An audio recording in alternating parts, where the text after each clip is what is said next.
Voilà. Bonjour à tous. Bonjour. Voilà, merci d'être présents aujourd'hui pour le webinaire destiné à la mise en place d'un dispositif d'évaluation des formations. Donc, je vois qu'il y a beaucoup de monde, donc merci à tous d'être là. Euh, donc, aujourd'hui, un petit focus sur l'outil. On utilise un outil qui vous permet aussi de poser des questions. Donc, sur la droite, il y a un petit module qui permet de poser des questions. Donc, si vous voulez poser une question, n'hésitez pas. On a Céline qui est derrière l'écran, que vous ne voyez pas, qui est là pour répondre aux questions. Donc, voilà. Donc, cette formation a été animée par Serpil Caglar. Bonjour et bienvenue. Et moi-même, donc Thomas Le Forestier, responsable commercial. Et on est ici à Annecy, au siège de Sphinx. On voit les montagnes, vous ne les voyez pas, elles sont de l'autre côté. On est donc en Haute-Savoie aujourd'hui. On a prévu de passer à peu près 30 minutes, un petit peu moins pour laisser le temps de poser quelques questions. Le format qu'on a choisi aujourd'hui, c'est dans un premier temps de rappeler un petit peu ce que Sphinx propose, très rapidement. Ensuite, dans un second temps, on va rappeler le contexte de l'évaluation de formation, qu'est-ce qui nous a amené à proposer un outil également, par rapport au contexte actuel des évaluations de formation. Ensuite, on ira dans l'outil en montrant un petit peu le processus et vraiment dans l'outil en montrant qui fait quoi, l'administrateur, la personne qui est responsable des formations, qu'est-ce qu'elle peut faire, qu'est-ce que les répondants sont amenés à faire. Voilà un petit peu le schéma. Et voilà, on conclura sur une séance de questions-réponses. En tout cas, si vous avez des questions, on vous a mis une capture d'écran, donc n'hésitez pas à les poser depuis le module questions qui est normalement à gauche, à droite de l'écran. Donc n'hésitez surtout pas à les poser. Et donc, comme le dit Thomas, on va donc faire un focus très rapide sur la société, puisque parmi vous, il y a quelques sociétés qui ne connaissent pas Sphinx. Donc Sphinx, on est éditeur de logiciels pour le traitement d'enquête de façon générale. Mais on n'est pas que éditeur, on a également une activité service, donc à travers une offre globale et complémentaire, donc à travers les formations, la partie prestations, pour pouvoir vous accompagner dans le déroulement de vos projets. Alors, quel type d'utilisation, quel type de projet avec les solutions Sphinx? Donc aujourd'hui, parmi vous, il y a beaucoup de responsables de formation ou de personnes qui sont amenées à réaliser des évaluations de formation, c'est normal puisque c'est le thème. Donc avant de passer dans le vif du sujet, on voulait quand même vous expliquer ce que fait Sphinx, ce qu'on peut en faire avec, donc dans les domaines des ressources humaines. Donc on peut bien sûr faire des évaluations de formation, on va vous présenter tout à l'heure. On peut bien sûr également mettre en place des baromètres sociaux pour pouvoir prendre l'avis de vos collaborateurs et mettre en place un plan d'action pour pouvoir les motiver et mieux les impliquer dans le travail. Et puis, bien sûr, des bilans de compétences à travers des quiz ou autres pour pouvoir, si vous voulez, avancer dans les projets. D'autres applications, aujourd'hui, qu'on ne vous présentera pas, c'est des applications d'écoute client, de satisfaction, de fidélisation. C'est vrai qu'on a de plus en plus de projets aussi de ce type-là, des enquêtes de baromètre qualité, tests produits, de recensement, et bien sûr, ce qui est transverse, c'est l'analyse textuelle et les études qualitatives qu'on peut utiliser soit dans le cadre des écoutes de satisfaction client ou des évaluations de formation, on y viendra tout de suite après. Alors, on va rentrer dans le vif du sujet à travers vos besoins, notamment dans le cadre des évaluations de formation. Aujourd'hui, vous, en tant que centre de formation ou société qui organise un certain nombre de formations, vous êtes amené à en organiser. Et donc, l'objectif, c'est quand même de mesurer l'efficacité, la qualité et bien sûr la rentabilité de ces formations. D'une part, parce que maintenant, depuis le 1er janvier 2017, elles sont imposées par le décret qualité via les 6 critères qualité du Datadoc, vous en savez mieux que nous. Donc cette réforme concerne uniquement les centres de formation qui bénéficient des financements. Et puis, il y a également, vous en tant que responsable de formation de société, vous avez l'objectif d'avoir un suivi global sur le parcours de formation pour pouvoir mieux connaître les attentes de vos collaborateurs pendant la formation et après, bien sûr, les sessions de formation. L'objectif final qui est bien sûr de mettre un outil de reporting en place pour que vous puissiez rentrer dans une démarche d'amélioration continue, bien sûr, à travers ces résultats-là. Donc voilà pour résumer vos besoins. Et en fonction de ces besoins-là, on a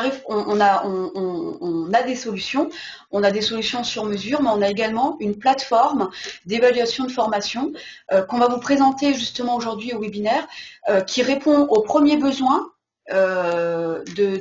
d'évaluation de formation, mais on peut bien sûr y répondre de façon plus personnalisée avec des offres de logiciels et de services sur mesure qu'on vous expliquera après. Alors, qu'est-ce qu'elle intègre, cette plateforme d'évaluation de formation? Elle a, si vous voulez, plusieurs choses.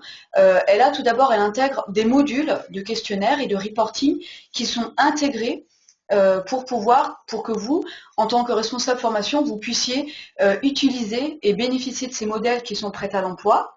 Donc, c'est des évaluations de formation à chaud et ainsi de suite, donc que Thomas va vous présenter tout de suite après. J'y viens. Ça intègre également un outil d'enquête pour que vous puissiez, au-delà des modèles, en faire d'autres, que ce soit des quiz ou d'autres enquêtes autour de vos projets d'évaluation de formation, bien sûr, et puis de la formation, puisque on tient à vous accompagner dans la mise en place de vos projets, en vous formant, vous accompagnant, en personnalisant tout ce qu'on vous livre à travers ces services-là. Donc, Thomas, maintenant, rentre plus en détail en vous présentant notamment le parcours. Merci Serpil. Donc maintenant qu'on a présenté le contexte, là on va rentrer un petit peu dans la proposition qu'on fait aujourd'hui. La proposition, elle se calque sur le parcours de formation qui commence avant la formation. Donc nous, on l'a placé à J-15, tout ça c'est bien entendu paramétrable. L'objectif de cette première enquête qui est envoyée aux stagiaires par l'administrateur, donc la personne qui organise les formations. L'objectif, c'est de faire remonter les attentes des stagiaires. Donc, qu'est-ce qu'ils attendent de cette formation? Donc, c'est sous forme de questionnaire.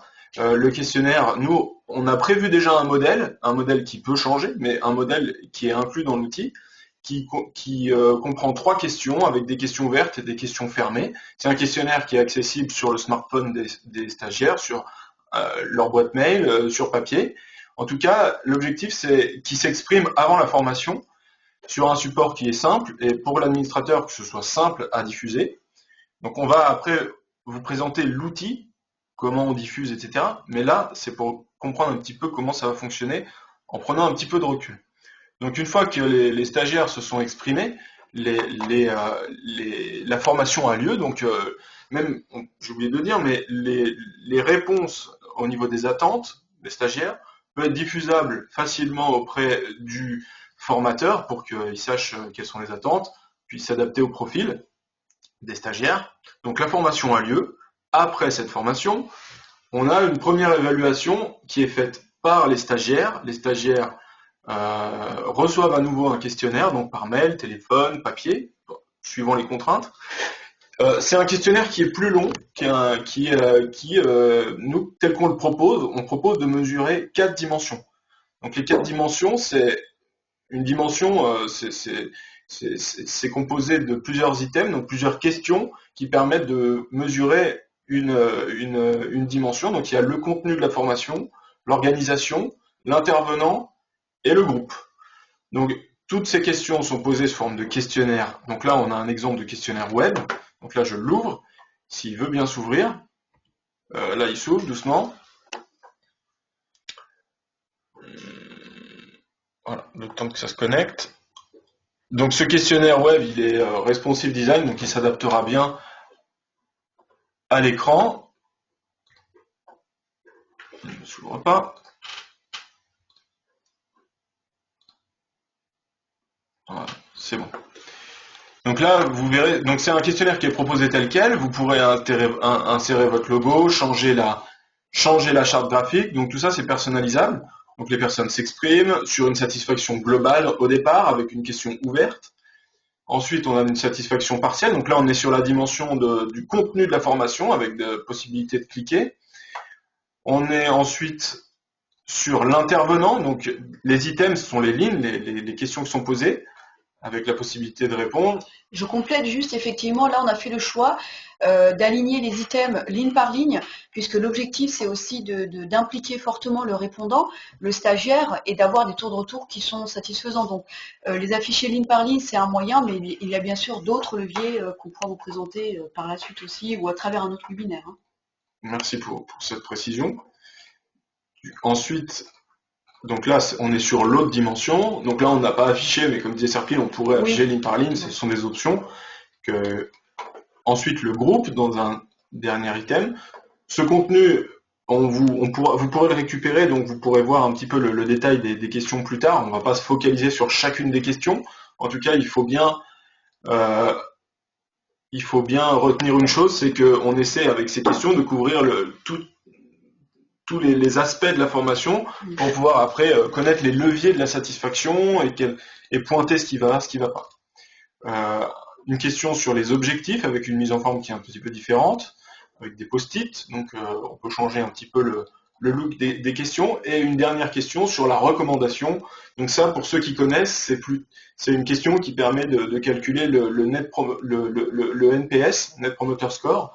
Donc ce sont des indicateurs particuliers. Voilà. Et ensuite, on enregistre. Donc, là, on s'est mis à la place du répondant, on a testé. On ne va pas tester tous les questionnaires, mais c'est quelque chose que vous pouvez nous demander, on vous les donnera. On était à la deuxième évaluation, après la formation par les stagiaires. Maintenant, ce sont les commanditaires. Alors, le commanditaire, c'est souvent le N+1. En tout cas, c'est la personne qui a envoyé le N-1 en formation et qui veut savoir quels sont les retours par rapport à la formation des stagiaires. Et du coup, c'est un questionnaire qui, lui, est plus court, qui est destiné, du coup, au N+1 et qui va principalement poser la question, comment ont été mis en application les acquis. Et voilà, on va pouvoir mesurer les acquis. Donc, c'est une troisième évaluation, toujours sur la même formation, qui est envoyée après les stagiaires, donc pour les commanditaires. Et en J+15, encore une fois, tout ça, c'est paramétrable. On a la possibilité, dans l'outil qu'on va présenter, de proposer à l'administrateur, à la personne qui gère les formations, de concevoir des quiz ou des QCM qui ont pour utilité de pouvoir poser des questions sur des acquis, des choses qui ont été vues en formation, de voir si ça a été bien compris ou pas. Donc ça, c'est des questionnaires qui ne sont pas présents dans l'outil puisqu'ils doivent être faits par vous parce que c'est propre à chaque formation. Donc ça, on peut aussi nous les confier, mais en tout cas, l'outil permet d'être autonome à ce niveau-là. Là, on a pris du recul sur toutes les étapes de la formation. Maintenant, on va aller vraiment dans l'outil en se focalisant sur une évaluation. Ici, l'évaluation d'après la formation, l'évaluation faite par les stagiaires. Donc, le processus que je vais montrer juste après s'applique à toutes les étapes. Il y a des automatisations qui sont possibles, je vais vous montrer, mais en tout cas, on va prendre la place ici du schéma classique, c'est-à-dire on a des stagiaires ou des commanditaires, puisque des fois, les destinataires des enquêtes sont des stagiaires ou des commanditaires. Donc là, on va plutôt prendre l'exemple des stagiaires. Et on a Léa, ici, avec la tresse, qui est responsable de la formation. Donc, qu'est-ce qu'elle fait, Léa? Elle se connecte à l'outil, qui est un outil en ligne. Elle a un code d'accès qui lui est envoyé. Donc, elle se connecte et elle arrive sur un outil en ligne qui lui permet de choisir la phase. Est-ce que c'est la phase 1, 2, 3? Ça correspond aux différentes phases qu'on a vues avant. On peut en rajouter, tout ça c'est personnalisable. Donc là, elle va cliquer sur la deuxième qui est l'évaluation des stagiaires après la formation. Donc elle a la liste des stagiaires, c'est un fichier Excel souvent. Ça peut être aussi interfaçable avec une API qui est reniée ici parce que je me suis trompé dans le PowerPoint. Mais voilà, retenez que ça peut être interfaçable avec un système d'information. Mais par défaut, là, elle ne l'a pas, donc elle va importer un fichier avec l'adresse mail des stagiaires, voilà, et elle va choisir de l'envoyer maintenant, plus tard. Elle peut définir un calendrier avec des dates d'envoi. De relance aussi. Donc les stagiaires, ils reçoivent un mail, ils cliquent sur leur mail ou un SMS, puisque la diffusion peut se faire aussi par SMS. c'est une option, et ils ouvrent leur mail, ils ont un lien, ils répondent, le mail est personnalisable, et ils arrivent sur leur évaluation. Donc là, c'est le questionnaire, ils y répondent, c'est ce qu'on a fait ensemble tout à l'heure, et quand ils peuvent y répondre également sur leur smartphone ou sur papier. Donc ça, on multiplie les canaux de diffusion. Une fois qu'ils valident, qu'ils enregistrent, qu'est-ce qui se passe? Ils reçoivent un mail, alors ça c'est possible aussi, puisque le Datadoc, dans un des critères du Datadoc, il est demandé que les stagiaires puissent voir ce qu'ils ont rempli. Donc nous, on propose qu'automatiquement, ils reçoivent un mail avec le compte rendu. Donc c'est un mail, ils cliquent sur le mail et ils voient les réponses qu'ils ont données à l'enquête. Ils peuvent les stocker. Qu'est-ce qui se passe ensuite si une personne est mécontente? Donc le but pour vous, responsable de formation, c'est de voir ce qui va pas. Donc là, quand ça va, on suit, tout va bien. Quand ça va pas, on veut réagir rapidement. Là, on a le petit bonhomme bleu qui a dit qu'il était mécontent. Ça envoie automatiquement un mail. Donc là, il y a petite déformation du PowerPoint, mais c'est pas grave. Ça envoie un mail automatiquement à Léa. Léa, elle ouvre le mail, elle voit le lien, elle clique dessus et elle voit ce qu'a dit le stagiaire mécontent. Elle va pouvoir réagir rapidement grâce aux évaluations, aux cases à cocher, puis aussi à la question ouverte, donc qui marquait le formateur va beaucoup trop vite. C'était pas adapté, donc on va pouvoir réagir rapidement. Au-delà de ça, ce qu'elle va vouloir, c'est avoir une vision d'ensemble sur la formation. Donc Léa, elle va voir en direct qui a répondu, qui n'a pas répondu, pourra relancer les gens qui n'ont pas répondu, voir les réponses de chacun, et surtout, c'est ce qu'on demande à un outil d'évaluation, de pouvoir évaluer la satisfaction globale et partielle de la formation.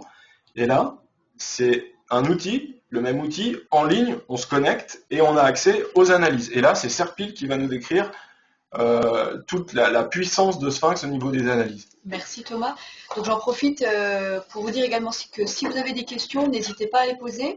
On peut vous y répondre en direct, bien sûr, et puis c'est aussi l'occasion de les partager avec tout le monde. Donc n'hésitez surtout pas, et puis Céline nous fera signe qui est derrière l'écran en nous disant qu'il y a des questions auxquelles on pourrait répondre. Donc, il a des questions? Comment peut-on avoir accès à cette plateforme? Alors l'accès à la plateforme se fait à travers. Donc il y a une question, une personne qui pose une question sur comment est-ce qu'on peut avoir accès à cette plateforme. Donc tout simplement, nous on vous met à disposition la plateforme, donc en vous livrant l'outil en ligne. Mais on vous donnera les tarifs par la suite, mais il faut passer par nous directement pour qu'on puisse vous donner les accès. Bien sûr, ça passe par un devis également, hein, bien sûr. Voilà. Bon, en tout cas, c'est un outil tout en ligne qui intègre ces modèles et puis tous les modèles de questionnaire et de reporting. Donc, je reste sur l'explication de Thomas. Je suis Léa, responsable formation. Je vais me connecter sur ma plateforme pour pouvoir visualiser en temps réel les résultats et avoir un aperçu également de pouvoir, voilà, les formations qui sont plutôt bien évaluées, puis celles qui ne sont, et identifier notamment celles qui sont moins bien évaluées, et pour pouvoir réagir. C'est bien sûr l'objectif. Donc, vous voyez qu'ici, j'arrive sur cette plateforme en ligne où j'ai un accès sur mes 251 personnes, donc stagiaires qui ont répondu sur l'évaluation à chaud, puisqu'on reste focalisé pour la démonstration sur l'évaluation à chaud, où j'ai la satisfaction du stage, donc la satisfaction globale. Je me rends compte que je suis sur une moyenne de 7,9, donc c'est plutôt bon, mais voilà, on peut toujours progresser. Et puis, je peux également avoir une vision sur ma satisfaction, non pas sur les derniers mois, comme je peux le voir sur ce schéma-là, mais une satisfaction par an pour voir comment est-ce que ça évolue d'année en année. Et je me rends compte qu'en 2015, j'étais à 8. Par contre, 2016-2017, je stagne sur 7,9 avec une légère baisse, si vous voulez.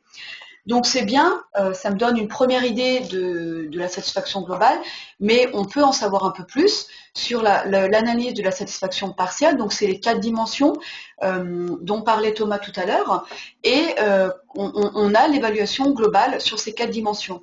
Là où on n'est pas bon, où je le vois directement, c'est sur le contenu. Vous voyez qu'on a 7,6 sur 10. C'est pas que c'est catastrophique, mais il y a un critère sur lequel il faudrait travailler, ce serait sur celui-ci, parce que c'est là où on est moins bon, notamment sur le groupe, sur l'homogénéité du groupe, sur la dynamique du groupe également, on a 7,7. J'en profite pour vous montrer que dans cette plateforme, je peux également, si je souhaite partager ces résultats avec quelqu'un ou les envoyer, je peux filtrer, avoir les résultats par session de formation, par thème de formation. Donc si je choisis par exemple la formation sur les projets outils, je peux sélectionner, valider, et puis là, j'aurai toutes mes restitutions sur la formation progiciel. Je vois que je suis à 7,5, un peu moins bon, la répartition, la satisfaction, et puis pareil, j'ai l'ensemble des indicateurs qui vont vraiment se calculer sur ce thème-là. Je peux faire pareil, je peux également choisir de restreindre sur les formations, et au passage, donc je vois que c'est Eric Richard et Pierre Thomas qui animent cette formation-là, et je peux avoir les résultats que d'Eric Richard qui assure ces formations sur ces thèmes-là. Voilà, donc toutes les possibilités de filtre sont intégrées. Je vais avancer un peu, toujours sur la satisfaction globale. Dans cet outil, on a également intégré dans les modèles une analyse d'importance performance qui permet donc d'avoir une vision globale à travers 4 zones. Donc la première zone qui va être la zone de points faibles, qui est en rouge en haut à gauche, qui va m'indiquer quels sont les critères qui sont pas bien évalués par les stagiaires et qui sont quand même importants à leurs yeux. Donc on voit que dans notre étude, on se rend compte que c'est surtout le contenu de la formation qui est pas bien évalué et qui est important. Et quand je place sur la souris, je vois que j'ai 7,6 sur 10. Donc par rapport aux autres, c'est moins bien évalué puisque sur l'intervenant, on est à 8,3 sur 10 quand même. Et puis on est sur une importance qui est quand même assez élevée. Donc là je suis sur cette matrice au global, donc j'arrive à avoir une vision sur les critères sur lesquels il faut que je travaille, mes critères où je suis très bon, donc les intervenants correspondent à mes points forts puisqu'ils sont bien évalués, puis ils sont importants aux yeux des stagiaires. Et puis parmi les personnes qui sont insatisfaites, vous voyez que j'en ai ici, d'après le graphique, j'ai quand même 15% sur mes 251 stagiaires qui sont mécontents. Je peux zoomer et voir, mais qu'est-ce qui leur déplaît chez eux, qu'est-ce qui n'a pas bien fonctionné, qui est pourtant important à leurs yeux. Je me rends compte que pour cette population-là d'insatisfaits, c'est l'intervenant et puis le contenu toujours qui est moins bon et sur lesquels il faudrait que je travaille pour cette cible-là. Je peux aller un peu plus loin, donc dans les modèles qu'on propose dans cette plateforme d'évaluation, on a également la satisfaction par thème de formation qu'on retrouve ici. Vous voyez qu'en formation sur Business Intelligence, je suis à 8,8 sur 10. Et puis là où je suis vraiment moins bon, c'est sur la formation Progiciel Outils où la note est de 7,5 sur 10. Donc je peux avoir un état de la satisfaction globale par stage. Et puis si je veux zoomer directement, notamment sur le Progiciel Outil, parce que je me dis, bah tiens, pourquoi est-ce que les stagiaires m'ont mis 7,5 ? J'ai un aperçu en direct des 4 dimensions et je vois qu'effectivement, là, on est moins bon sur la formation Progiciel Outil. C'est sur le contenu de la formation. Vous voyez que sur le radar, je suis à 7,3 sur 10, alors que sur le groupe, on est à 8. Sur l'organisation, je suis à 8. Et sur l'intervenant, je suis à 7,7. Donc, vous voyez qu'avec les indicateurs qui sont dynamiques, je peux directement sélectionner toutes les formations, avoir un aperçu de l'ensemble de la satisfaction partielle.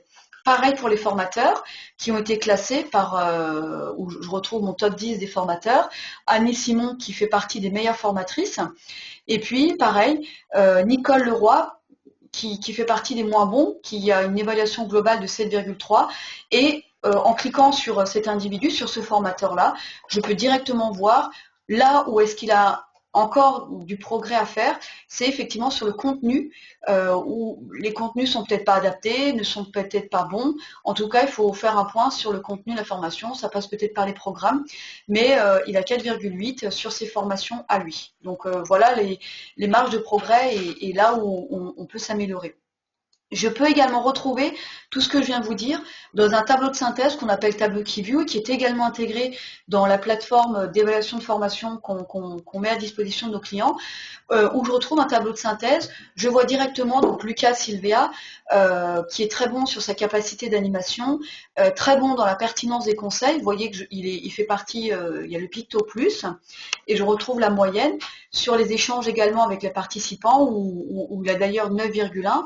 Par contre, là où, si je regarde par exemple Olivier Dubois, je me rends compte que sur le rythme, il y a un souci, il a 5,8 sur 10. Donc voilà, je peux avoir une synthèse des points forts et des points faibles de chaque formateur à travers ce type de restitution qu'on appelle des tableaux KeyView. Je peux également me focaliser sur les commentaires, puisque jusqu'à présent on était sur des indicateurs plutôt fermés, donc quantitatifs, mais je peux également voir, au-delà de ce que les stagiaires ont mis comme note, mais comment est-ce qu'ils s'expriment, qu'est-ce qu'ils disent, quels sont les mots les plus cités, donc à travers des nuages de mots, que je retrouve au global ici. Donc on voit que les gens parlent d'important, de pratique, de concret, de soutenu, de difficile quand même. Et puis, si je me focalise sur les insatisfaits, puisque c'est chez eux que je veux voilà, zoomer et voir de quoi ils parlent, par exemple, et on voit que les gens parlent de soutenu, donc est-ce que le rythme est trop soutenu, de difficile, et puis quand on clique sur difficile, vous voyez que j'ai un extrait des verbatims, et on arrive à voir dans quel contexte ils parlent de difficile, par exemple. Si je prends un exemple, donc on voit qu'il y a une personne qui a mis que le groupe n'est pas assez homogène, que c'est difficile de suivre pour certains et un peu long pour d'autres. Donc on arrive à mieux comprendre à travers les indicateurs quantitatifs, mais également qualitatifs, à travers des nuages de mots, mais aussi à travers les verbatims, puisqu'on peut voir de façon très précise et détaillée le commentaire des personnes, avec la note qui a été attribuée au global, et puis la formation qu'il a suivie avec sa note qu'on retrouve au global. Donc là, c'est vraiment une restitution simple, si vous voulez, une analyse de premier niveau sur l'analyse textuelle, mais sachez qu'on a un webinaire au mois de juin où on peut vous montrer toute l'analyse automatique qu'on peut mettre en place pour automatiser cette analyse, et surtout si vous avez un corpus très volumineux, donc n'hésitez pas à vous inscrire à ce webinaire-là. Donc, je finis juste sur la restitution avant de passer la main à Thomas pour conclure. On peut bien sûr exporter toutes ces restitutions-là qu'on vous montre au format PowerPoint. Vous voyez, voilà, si je vous montre. Donc, PowerPoint, PDF ou Word si vous souhaitez effectivement partager ces résultats avec vos collègues. Si vous avez des questions, n'hésitez pas. Ok, merci Serpil. Donc voilà, c'est très dense, mais c'est parce qu'il y a beaucoup de choses à dire également. Et on n'a pas tout dit, donc il faudra nous rappeler pour savoir encore plus. En tout cas, nous, l'objectif, c'est que Léa en fasse le moins possible, que ce soit simple et qu'elle ait tous les leviers pour comprendre ce qui va pas au sein de ses formations. Pour répondre aussi aux questions qui avaient été posées, et puis pour conclure, ce qui va vous intéresser, c'est combien ça peut coûter un outil comme celui-ci. Cet outil, en tout cas, il est tel qu'il est aujourd'hui, mais il peut aussi complètement changer parce que votre processus est différent, parce que les indicateurs que vous cherchez sont différents, parce que vos stagiaires, ils n'ont pas Internet. En tout cas, on peut répondre à peu près à toutes les problématiques, il faut simplement nous les exprimer. Et en tout cas, nous, on est capable aujourd'hui de proposer un outil qui, au départ, comme ça vous aurez une idée du budget, à peu près à 2000 € la première année et 900 € tous les ans pour à peu près pour l'hébergement, l'allocation de l'outil.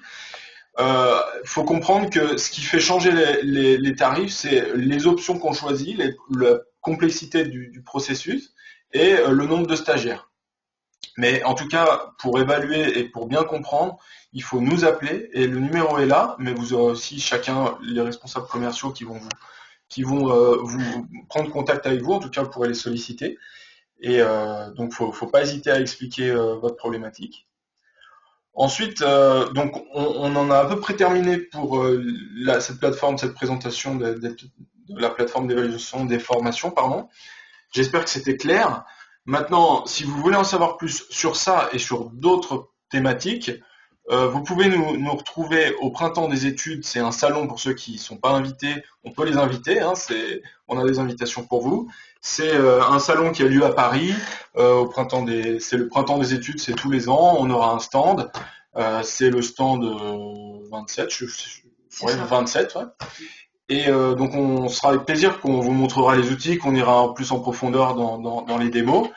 Et ensuite, on a d'autres webinaires, c'est un peu le même format, des formats courts en ligne, qui se feront. Le prochain, c'est sur la mobilisation des répondants, donc avec des questionnaires plus immersifs, la multiplication des canaux de diffusion, le but étant de toucher le plus de monde possible et avoir d'optimiser les taux de retour et la qualité des données.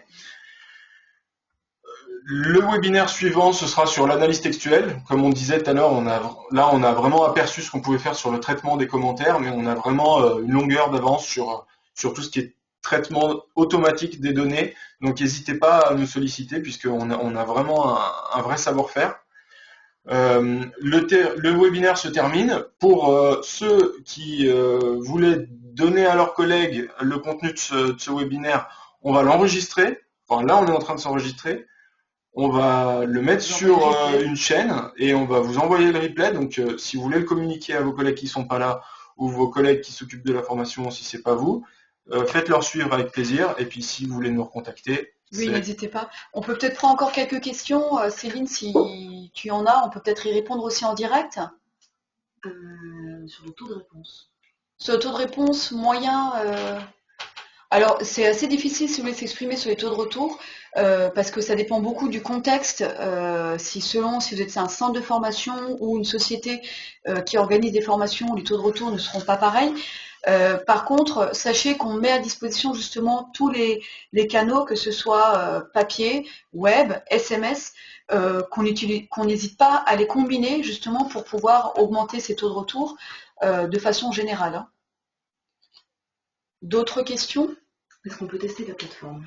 Oui, alors bien sûr, vous pouvez tester la plateforme, on pourra même vous la présenter de façon beaucoup plus personnalisée en prenant un rendez-vous avec un commercial pour qu'on vous la présente, que vous puissiez aussi la tester si vous souhaitez la tester sans problème sur une période courte pour que vous puissiez voir vraiment le contenu, quoi. Est-ce que les crédits-réponses sont illimités? Alors, il y a également des questions sur le nombre de crédits-réponses. Alors, dans l'explication que nous a donné Thomas, notamment sur le tarif à partir de 2150, effectivement, là, on prend en compte le nombre de réponses qui correspond, si vous voulez, au nombre de stagiaires qui vont répondre, et puis le tarif évolue selon le nombre de stagiaires que vous avez. Donc, pour vous donner une idée, le tarif pour 2150 correspond à 300 réponses, si vous voulez, effectives. 300 stagiaires qui suivent une formation sur un processus complet. Voilà. Donc ça fait à peu près 3 € le processus d'évaluation. Voilà, 3 € le participant. Mais c'est bien entendu dégressif, donc il faut nous présenter partir de votre besoin et on trouvera le tarif correspondant. Oui. Des questions sur les questionnaires papier, le traitement. Le questionnaire papier, donc c'est une version qui sera imprimable, diffusable donc par papier. Et après, l'administrateur peut avoir un environnement de saisie pour qu'il puisse ressaisir. Alors, il n'y a pas de fonction, dans ce cas-là, de saisie automatique, c'est une saisie manuelle en ligne par l'administrateur. On peut même aussi faire des accès particuliers pour des personnes qui seraient responsables de la saisie. Après, comme vous pouvez le voir sur la diapo, on parle également d'offres sur mesure en fonction des options et du nombre de stagiaires que vous avez. Et on parle d'offres sur mesure. Si par exemple vous ne communiquez qu'avec des questionnaires papier, vous voyez là, on va peut-être pas vous proposer la solution, la plateforme en ligne qui n'a pas vraiment d'intérêt. On pourrait vous la proposer, mais on partirait plutôt sur des questionnaires papier. On va plutôt opter pour le module scan pour que vous puissiez automatiser toute cette saisie et éviter cette saisie manuelle. Donc en fonction des volumes et des canaux que vous utilisez, on vous orientera soit vers la solution donc clé en main, qui est la plateforme qu'on vous a présentée, soit une offre sur mesure où on pourra prendre un bout de la plateforme clé en main et puis qu'on adaptera en rajoutant d'autres options. Voilà. D'autres questions ou bien oui? Il y a beaucoup de questions. Oui. Est-ce qu'on peut importer les étoiles et commentaires sur un site internet? J'ai pas compris la question. Importer les étoiles. Est-ce qu'on peut exporter sur son site en fait, les données snowflake? C'est possible techniquement de les exporter via des iframes qu'on place dans un site. Voilà, après on est vraiment là sur quelque chose de plus sur mesure.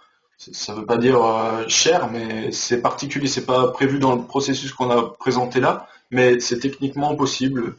Oui, pour communiquer les résultats sur votre site et valoriser justement votre process qualité, effectivement, c'est des choses qu'on peut faire, effectivement. D'autres questions? Ouais. L'export des tableaux de bord sous Word doit-il être fait par onglet une fois que pour les statistiques Alors, pour l'export, effectivement, donc il y a une question que si vous n'entendez pas très bien. Donc, l'export au format Word, PowerPoint, depuis la plateforme qu'on vous a montrée. Donc, vous n'êtes pas obligé d'exporter vue par vue, si vous voulez, enfin, tableau par tableau, l'ensemble de vos restitutions. Il suffit de tout placer, si vous voulez, dans une seule page pour que vous puissiez, ou sur 2 pages, pour exporter les 2 pages en une seule fois. En tout cas, on saura l'optimiser. Voilà. Si c'est une attente. Effectivement. Céline, plus de questions. Donc on a à peu près respecté l'heure. On s'était donné 30 minutes, on est à 35, mais parce qu'il y avait beaucoup de choses à dire et beaucoup de questions. Voilà. S'il y a d'autres questions, contactez-nous. Voilà, n'hésitez pas surtout à nous contacter. Et puis on va de toute façon vous envoyer la replay. On reste encore connecté si vous avez des questions depuis le module de chat. Donc n'hésitez pas à nous les poser, on est encore présent. En tout cas, merci beaucoup pour votre participation et puis à très bientôt. Merci. Au revoir. Céline pour les questions. Merci.